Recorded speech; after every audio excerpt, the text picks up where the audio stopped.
पूछ रहा था मोदी जी का प्रोग्राम क्या है, क्योंकि उनको आज जाना है दुर्गा पूजा के चित्तरंजन पार्क जा रहे हैं ना, सीआर पार्क जा रहे हैं। तो बताया मुझे 8 बजे करीब जाएंगे। तो मुझे योगी जी तो नवरात्र में वहाँ चले जाते हैं, गोरखपुर चले जाते हैं, अष्टमी नवमी तो रहते ही वहाँ पे। मानव असर देखिए, योगी जी पहले मुख्यमंत्री हैं उत्तर प्रदेश के जिन्होंने नवरात्र में कन्या पूजन का कार्यक्रम जो करते थे उसको रोका नहीं। उसको रोका नहीं। वही मैं कह रहा था कि उसका असर ये हुआ कि कांग्रेस के दफ्तर में कल बाकायदा इनविटेशन भेजा गया उत्तर प्रदेश में, तो मैं बता कि कन्या पूजन करेंगे अजय राय। बता ही दीजिए सर। नहीं सर, हुआ ये कि मुझे फिर अपनी नासमझी पे हंसी आई। मैंने कहा मोदी जी दुर्गा पूजा के पंडाल में आज अष्टमी है, वो वहाँ कन्या पूजन की तैयारी कर रहे हैं, आज वहाँ पूजा कर रहे हैं योगी जी। तो राहुल गांधी अष्टमी के दिन नहीं है देश में।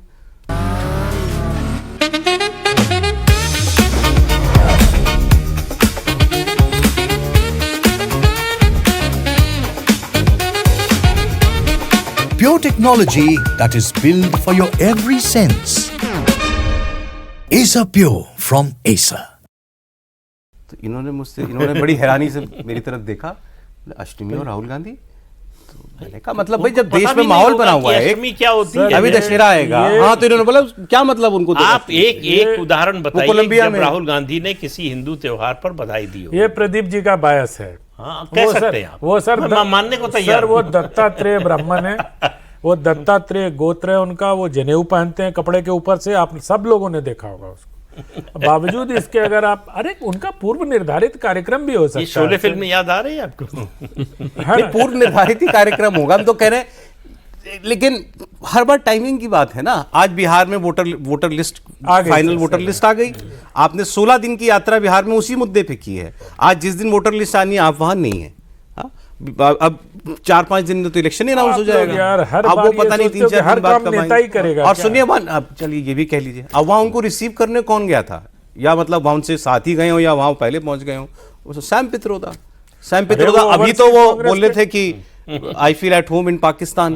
एक चीज़ की सब चर्चा बहुत ज़्यादा होती है कि जैसे देश के प्रधानमंत्री तो फॉरेन जाते हैं कि विदेश नीति के तहत आपको बहुत सारे समझौते करने होते हैं दूसरे देशों के साथ। एलओपी होके या विपक्ष में बैठ के राहुल गांधी इनकी अगर विदेश यात्राओं को आप देखें तो उसको लेकर बहुत ज़्यादा पॉलिटिकल कॉरिडोर में चर्चा होती है कि इसकी क्या वजह है। भाई आपकी जो राजनीति चमकनी है उसमें विदेश का क्या ही रोल है? घोषित तौर पर कम से कम कोई रोल नहीं है। पर्दे के पीछे अगर कोई हो तो जिसको लेके बीजेपी बहुत सारे आरोप लगाती है वो अलग बात है। अदरवाइज घोषित तौर पे तो आप ज़्यादा से ज़्यादा ज़मीन पे ग्राउंड में रह के यहाँ पे आप काम करें। बिहार में भी चुनाव होने जा रहा है और फॉरेन जा रहे हैं क्योंकि कुछ यूनिवर्सिटी में स्पेस मुझे लगता है कि प्रधानमंत्री का पद चोरी हो गया है। गूगल ने बताया कि कांग्रेस के अनुसार इस दौरे का उद्देश्य भारतीय लोकतंत्र और रणनीतिक संबंधों को मजबूत करना है। एग्जैक्टली सर, वो वैश्विक नेता है। लोकतंत्र को मजबूत करना है। वो वैश्विक नेता है। अपने को प्रधानमंत्री से कम नहीं समझते। हाँ, प्रधानमंत्री विदेश दौरे पे जाते हैं तो मैं क्यों नहीं जा सकता? अरे कांग्रेस के लोग कहते भी हैं सर कि वो प्रधानमंत्री के बाद सबसे महत्वपूर्ण एलओपी का ही होता है। नहीं, मुझे तो फिर आज जो है मतलब वो मैंने तस्वीर जब देखी ना, वो आज मैंने कि वो जो कोलंबिया एयरपोर्ट पर है, जा रहे हैं लोगों से मिल रहे हैं, तो उसमें हल्के से दिखाई देते हैं सैम पित्रोदा। मैं उनकी बात क्यों कर रहा हूँ बार बार? ओवरसीज कांग्रेस के अध्यक्ष हैं सर वो। आज कांग्रेस ने देश के उन करोड़ों लोगों को लानत भेजी है जिन्होंने मैच देखा और जश्न मनाया। हाँ, ये ऑफिशियल स्टेटमेंट है। उनकी यशस्वी प्रवक्ता ने ऐसा बयान दिया कि लानत है, चुल्लू पर पानी में डूब मरो। हाँ, तुम देश प्रेमी नहीं हो। तो वहां से मुझे याद आया कि वो तो पाकिस्तान में एट होम फील करने वाले तो वहां साथ गए हुए हैं, तो वो देश प्रेमी हैं कि नहीं है? ये तो सर प्रवक्ता बता पाएंगे वो, और आपसे तो वो ये जो कांग्रेस के देश प्रेमी हैं बताएं कि मुंबई हमले के बाद जब आपके एयरफोर्स का चीफ कह रहा था, चीफ एयर मार्शल, कि हमको अटैक करने की परमिशन दीजिए जो उनके टेररिस्ट कैंप हैं उन पर, और आपने मना कर दिया। किस लिए मना कर दिया? ये ओबामा ने अपनी किताब में लिखा है।